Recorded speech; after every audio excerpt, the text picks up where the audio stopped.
dramatic pause. I'd like to thank everybody for attending the Clan Morrison Society of North America AGM 2024, and we are in Denver, Colorado, the Denver Polo Club. And I would first and foremost like to thank Andrew, regional chieftain of Clan Morrison North America, and we've got Ann, Rachel, and Alan who have come from out of state to host this tent so that Andrew could be the rightly appointed guest of honor. So thank you for everybody for being here. It's huge. I know we've got a small gathering this year. That's not a big deal. I'm going to record it. I'm going to be posting it to everyone through email if you're a member of the Clan Society. If you're also seeing this, it'll be posted to clanmorrison.net, and it should also be found on the Clan Morrison Society of North America Facebook page. I did forget my agenda. I do have a copy on my phone, so if you see me scrolling through my phone, it's because that's where my agenda is. I'll apologize for that. So the purpose of the agenda is to go over things that happened over the last year since the last AGM. Now, generally speaking, the AGM is supposed to happen one time every year, which is usually around October, November, which always coincides with the voting. But because I am attempting to go to different events across the nation to excite people about, reinvigorating Clan Morrison, it's not always going to fall at the same time during the year, which is okay. Sometimes it falls in October, sometimes it's in August, in April. It's just all over the place. And for the foreseeable future, it will be in a different state at a different time of the year every year. So it's never going to be at the same time. Over the last year, we have had a couple of new additions to the board. We have James Gilmore. He has become our editor. He became the editor last fall. I think it was specifically December timeframe. James Morrison, is that? I said Gilmore. I'm sorry. James Ellis Morrison. James Ellis Morrison. Thank you. I have to prompt that out. Bill Broom. Yes, he is a former editor of the Washington Times. So a notable editor that is now running the periodical. It had been since 2017 was the last issue. In 2023, we started issuing them again, and the first issue came out in fall, September 23. It was a paper copy, it was in color. December 23 was the last paper copy that we issued out, and in March of 24, we rolled out a fully digital copy. So everybody who is a member of the society will get that editorial, the Skindu, as soon as it releases. And if you're not a member, you have the rights to the last issue, which can be found on clanmorrison.net. So if you become a member of the society, you'll get an update as soon as it releases. If not, you'll have to wait 1 quarter until it gets rolled to the website where you could read it for free. Let's see. One of the issues that we started talking about in 23 was the Duniston Bridge. About 2 years ago, I feel it was 2 years ago, somebody emailed me and said the bridge is in great disrepair. The society was heavily instrumental in having the bridge built and dedicated in 2000. I think it's when the dedication was. So it's been 24 years of a bridge over salt water, and it has had no maintenance. It took us about a year to find out who is now in charge of the estate that is in charge of the bridge. So we finally reached out to them, and our last communication, which was about 6 months ago, was that they understand that the burden of the repairs is on their estate, but it was given to them. It wasn't really like they elected to have it because it was on their property. And so they have asked Clan Morrison Society of North America, which is realistically the only functioning Clan Morrison Society in the world left, if we would help with the cost. And so about 2 weeks ago, we had one more communication. They finally got up with, they've got the estimates, they've got the bridge contractor ready to go. They're kind of waiting on our go-ahead, even though it's not our, it's on them to start the project. But what the society wants to do is we wanted to do a fundraiser because the cost of the bridge repairs is greater than the entire savings of Clan Morrison Society.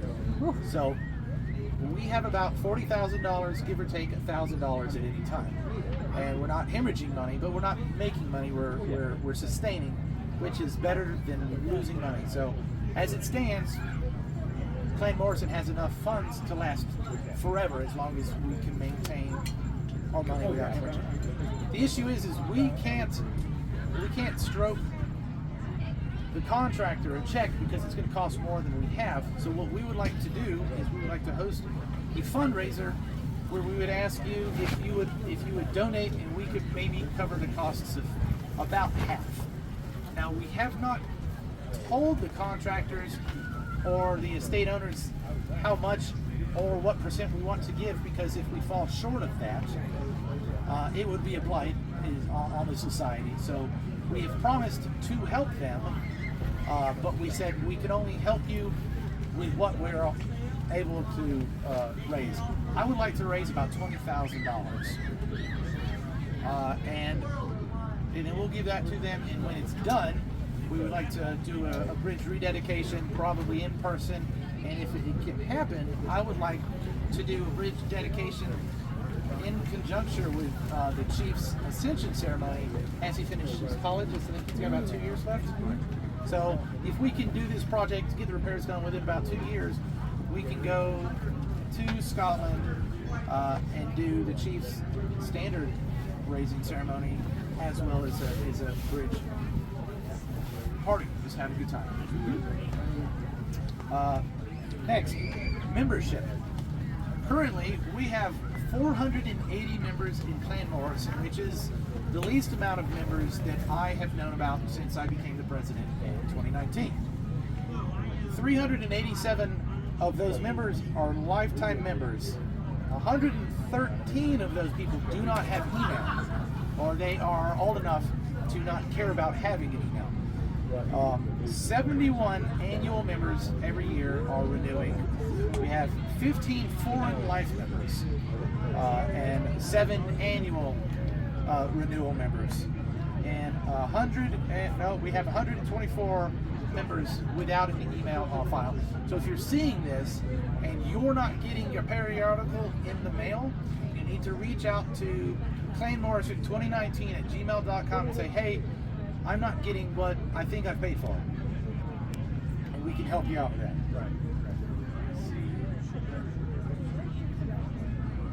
Moving on from membership, Chairman Jim Morrison. He's a former chairman. He passed away very recently. I haven't been told the exact date of that, but he was a chairman in charge of the society for quite a while. So we'd like to give condolences to his family. I'm sorry I didn't know about it sooner, but condolences to you, and we'd like to say that his contributions to society did not go unnoticed. They were great. Thank you for what he did. Let's see.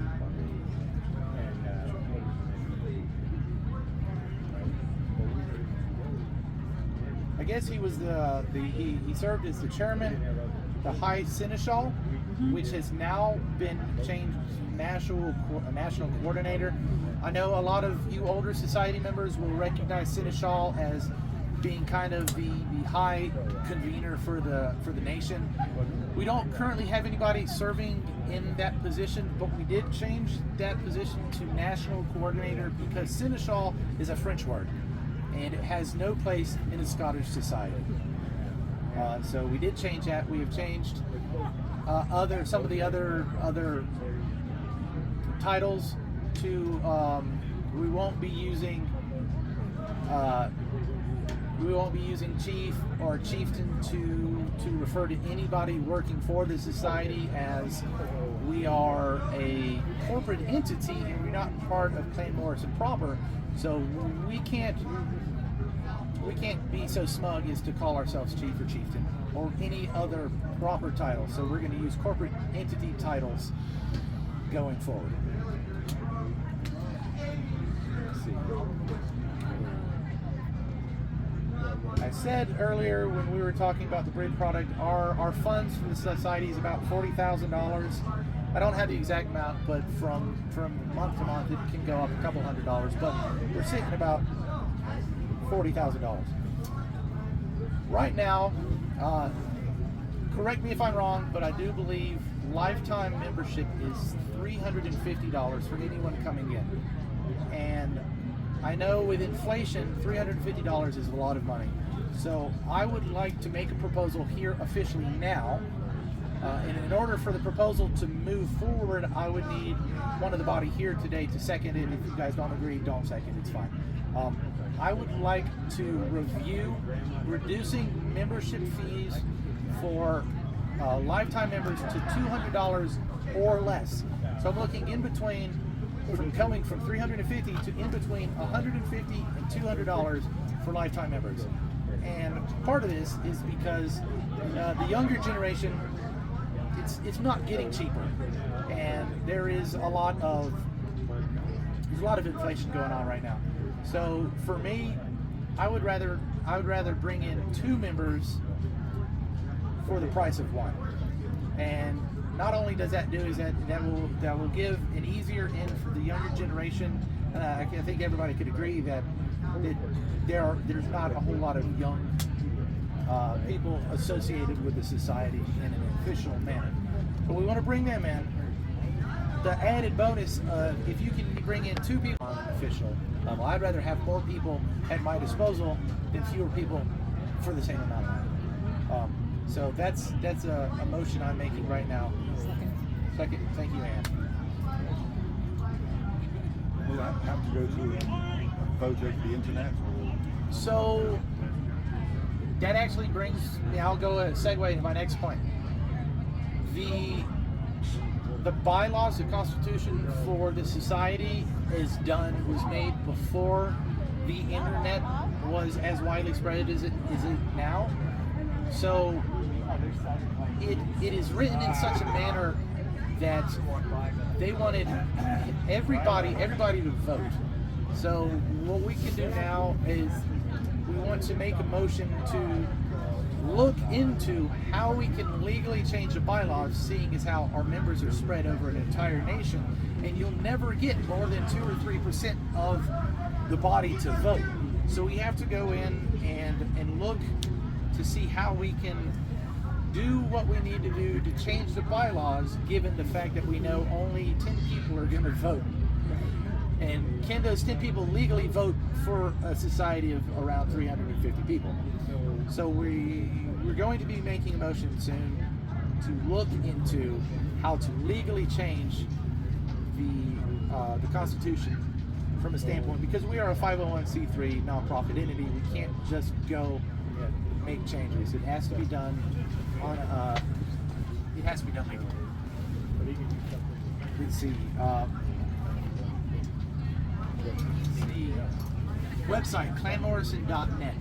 Since we revamped the website, we are making a change. We're trying to go completely digital.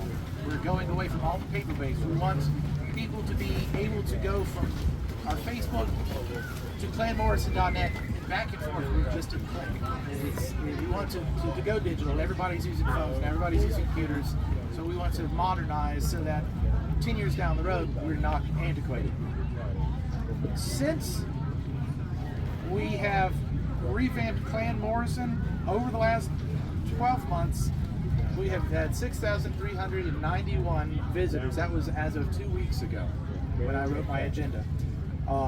Since the AGM in Virginia last September, I think is what it was, we have had 7,000 individuals come through clanmorrison.net, which is a huge number.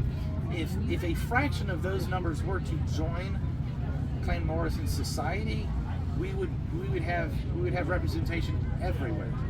And so we want to do that. The Clan Morrison Society is up and rolling again. There was a kind of a ship was sinking kind of feel to it when I took over. We've gotten a new editor. We've gotten a Shawnee who is very versed. He's a past chairman. He is our direct line to the chief. He's indispensable. We have former chairmen in the advisory board. We have a few members at large. We have to have 2 at all times. We have 2 now. We can have up to 4. So we do have 2 members at large spots. So if you're seeing this and you want to get involved, please reach out. We can find a place where we put you in the chain where you can make a difference for the society, and we really need people to come in and take up the torch for the people who have already been doing it for 20 years. Most of our board is ready to retire, and they're stuck in limbo because there's nobody to replace them. And I'm the youngest person on the board, and I've been here since 2018. Most of board positions are only supposed to last for the Constitution for 2 years. So we've had no turnover. So we've got people who have been here for 10 years that are only supposed to hold position for 2. So if you want to join, please reach out, and we can help you figure out what there is to do. Let's see. The last thing I want to talk about is kind of a personal project, and I was supposed to talk to Andrew before this, but I forgot. According to the Scottish Tartan Authority, Clan Morrison recognizes 2 red kilts. The only difference between the 2 red kilts is on the one that we wear. I'm gonna look to the right here. We have a single green line here and here. This red tartan is a variant on what we call the Black House tartan. Everybody knows the story of a tartan that was wrapped around a Bible, found in a black house. It wasn't called a black house, it was a black house, as far as we know. Any of the historical precedents, proofs of that is lost to history. We don't know. What we do know was that there was a commander after World War II. He went from his memory and had the red tartan recreated, I think.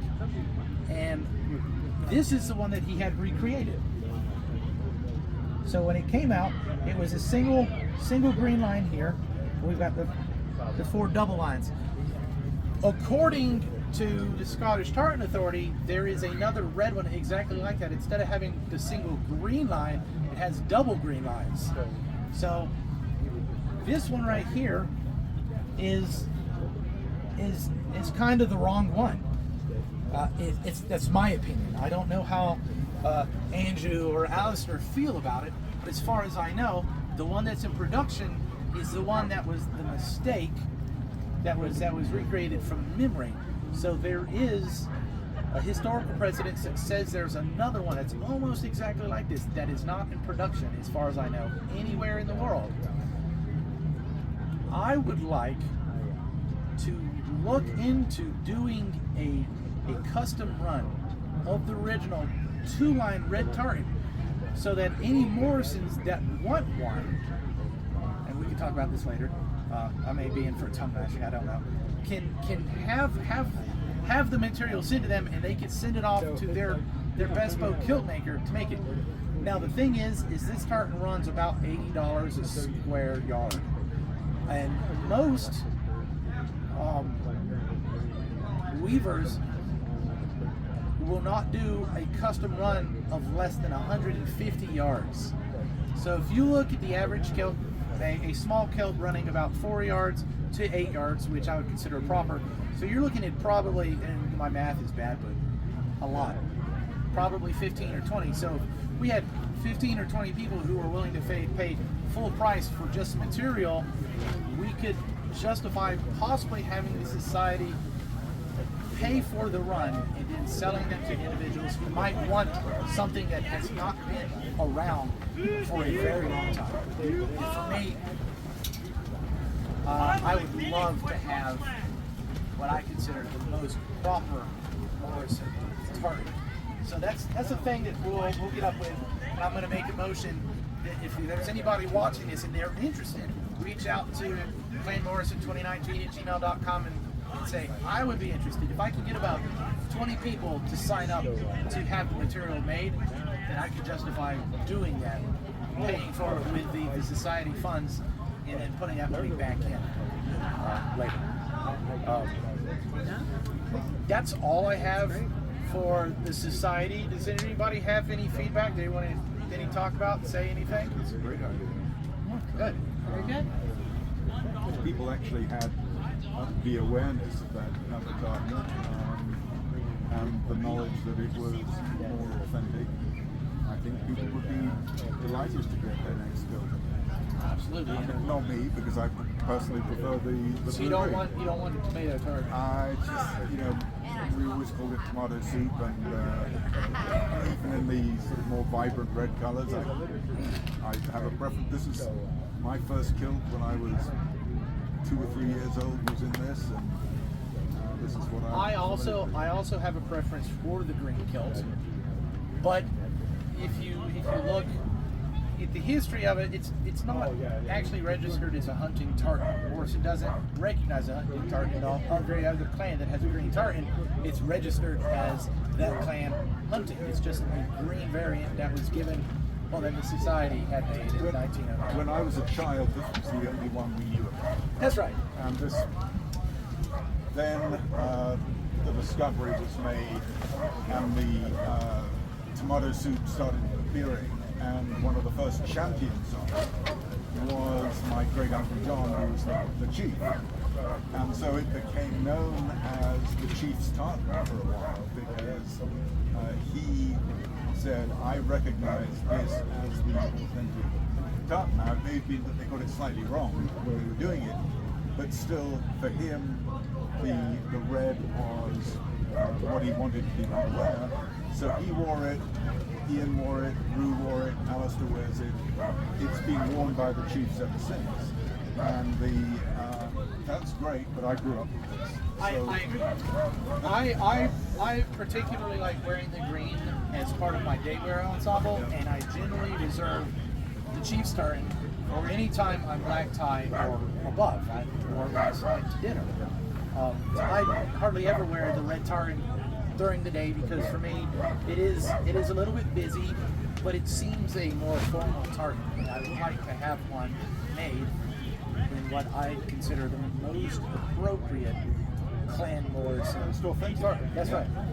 That's right. So if you're interested, reach out to us, and we'll see if we can't make something special for the society. I don't have anything else for the AGM 2024 out. Nope. Okay. I'm good. Alistair? Sarah? I'm okay.